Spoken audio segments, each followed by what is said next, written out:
పుల్లాపూర్ MLA గారు మాట్లాడవలసిందిగా కోరుతున్నారు. శ్రీ శృంగేరి శారదా పీఠ అధిపతులు జగద్గురువులు శ్రీ శ్రీ విధుశేఖర భారతి గారు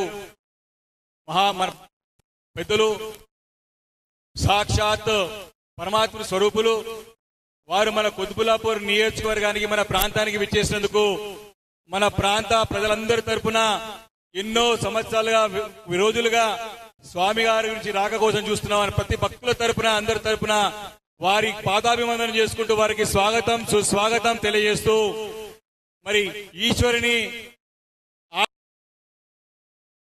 ఆజ్ఞ లేనిది చీమైనా కదలదంటారు. మరి స్వామివారిని ప్రతి దసరాకి నవరాత్రి పూజలతో మనం ఇక్కడ స్మరించుకొని స్వామివారి యొక్క సందేశాన్ని మనం ఇప్పుడు వింటా ఉంటాం. ఇదే ఒక మండపానికి సాక్షాత్ జగద్గురువుల వారు రావాలని మనందరి సంకల్పం. కానీ ఇన్ని సంవత్సరాల తర్వాత మనమే ఎక్కడికి వెళ్దామంటే స్వామివారే నేనే మీ దగ్గరకు వస్తున్నానని చెప్పి రావడం అనేది మా ప్రాంత ప్రజల యొక్క అదృష్టం అని చెప్పేసి కూడా నేను సందర్భంగా తెలియజేసుకుంటూ, తప్పకుండా వారు ఒక ధర్మ విజయ యాత్రగా ప్రారంభమైనారు. సాక్షాత్ జగద్గురువులు ప్రారంభమైతే ధర్మమే నడిచినప్పుడు ఖచ్చితంగా అది విజయ యాత్రనైతే తప్ప ఇంకా వేరే యాత్ర కాదు. వారి యొక్క అనుగ్రహంతో వారి యొక్క కనిచూపుతోని మన ప్రాంతం అంతా కూడా సుఖ సంతోషాలు అష్టైశ్వర్యాలతో ఉంటానని ఇలాంటి సందేహం లేదు. స్వామివారిని మనస్ఫూర్తిగా మా ప్రాంత ప్రజలందరి తరఫున పాదాభివందనం తెలియజేసుకుంటూ మీ యొక్క రాక మాకు ఎంతో సంతోషాన్ని ఇచ్చింది, ఎంతో తృప్తినిచ్చింది, ఎంతో ఆనందాన్ని ఇచ్చింది.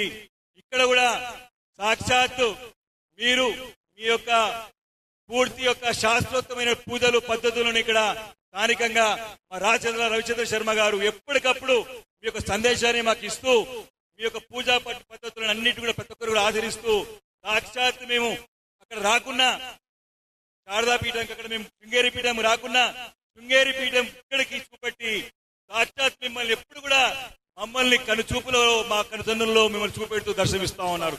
కాబట్టి నిజంగా మిమ్మల్ని సాక్షాత్ చూడడం మాకు అదృష్టం, చాలా సంతోషం. మా రాచల రవిచంద్ర గారు సంకల్పించినారు, అందరితో సంకల్పం తెలియజేశారు. మా భక్తులందరూ కూడా ఖచ్చితంగా జగద్గురువుల వారు రావాలి ఇక్కడికి, మన సంకల్పం అదే అని చెప్పి 5 సంవత్సరాలుగా నిరంతరం పూజలు చేస్తూ మా అక్కడ భక్తులను మీ దగ్గర తీసుకొస్తా ఉన్నారు. కాబట్టి మీ రాక నిజంగా మీ యొక్క ధర్మయాత్ర, ధర్మ విజయయాత్ర, మీ యొక్క విజయమే మా అందరి విజయం, మీ యొక్క విజయమే మాకు సంతోషం. తప్పకుండా ఈ ప్రపంచమంతా కూడా సుఖ సంతోషాలతో ఉండే విధంగా మీరు ఎప్పటికప్పుడు చేసే ప్రయత్నం, మీరు చేసే పూజా కార్యక్రమాలు తప్పకుండా మా అందరికి చల్లని చూపు మా పైన ఉన్నది. కాబట్టి అందరం కూడా సుఖ సంతోషాలతో అన్ని విధాలా మంచిగున్నాం. భవిష్యత్తులో కూడా ఇంకా మీ అనుగ్రహం ఉండాలని చెప్పి కూడా ప్రార్థిస్తూ మరొకసారి మా ప్రాంత ప్రజలందరి తరపున మీకు పాదపద్మముల ద్వారా నమస్కారాలు తెలియజేసుకుంటూ స్వాగతం తెలియజేసుకుంటూ జై జగద్గురుల వారు.